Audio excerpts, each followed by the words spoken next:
Hello and welcome back to another episode of Discrimination, Kids Version. But Kids Version? Why is it Kids Version? Because it's about animated movies, and all animated movies are just for kids, right? No. Let me break it down for you. Do you like movies with thrilling plots, sad character deaths, complex villains, and relatable main characters? Wait, you weren't talking about Brave, The Lion King, Rise of the Guardians, or How to Train Your Dragon? Whoa, sorry, but I mean, come on, you can't tell me you don't cry when Mufasa dies. Long live the king. Darn you, Scar, and you cunning ambition, you. Besides, what would you consider inappropriate for kids anyway? Death?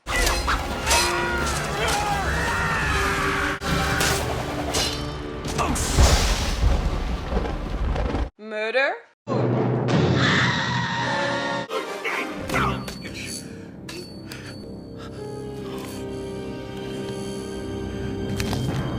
Innuendo? Hey, cutie! Wanna pollinate with a real bug? Less than one musical number?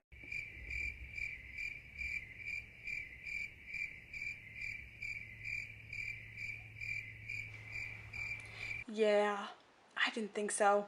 Anyway, animated movies aren't that different from live-action movies. They both consist of the same aspects despite remaining PG for younger audiences. Targeting younger audiences doesn't mean that the movies are just meant for younger audiences.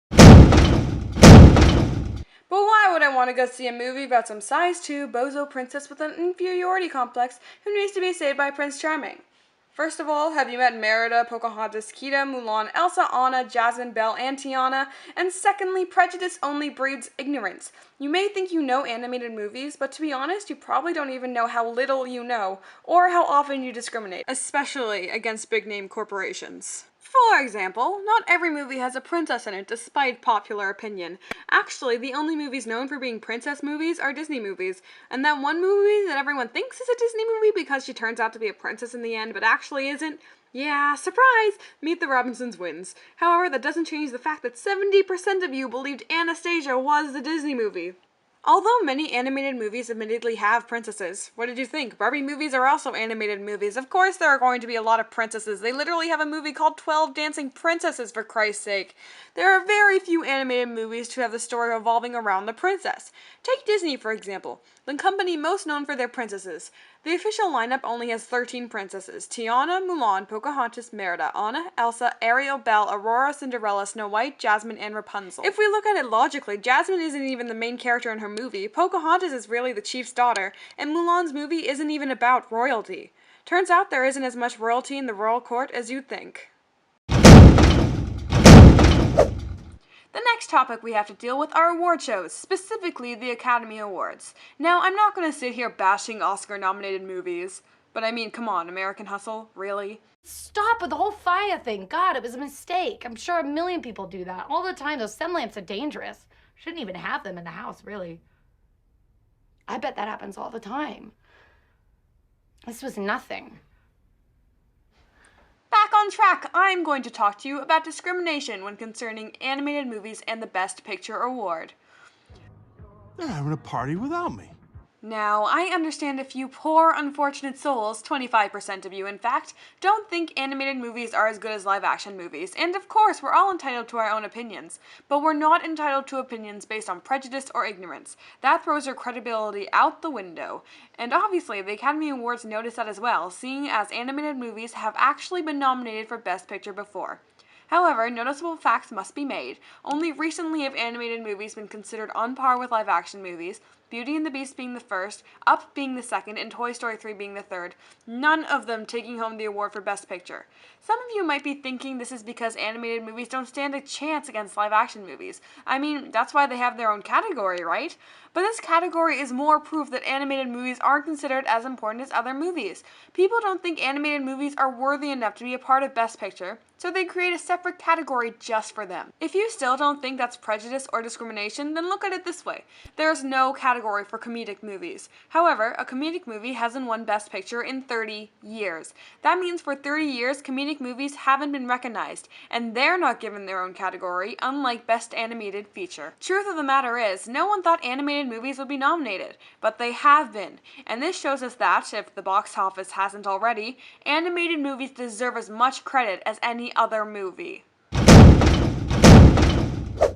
Speaking of the box office, and yes, that was a nice transition if I do say so myself, where's the money? I mean, animated movies can't make as much money as action movies or sci-fi movies or famous movies, right? Wrong again, amigo. Animated movies take up 3 spots in the top 20 highest grossing films alone, beating out Harry Potter and the Sorcerer's Stone, Star Wars, The Dark Knight Rises, and many others. Frozen even makes it in the top 10 at number 6.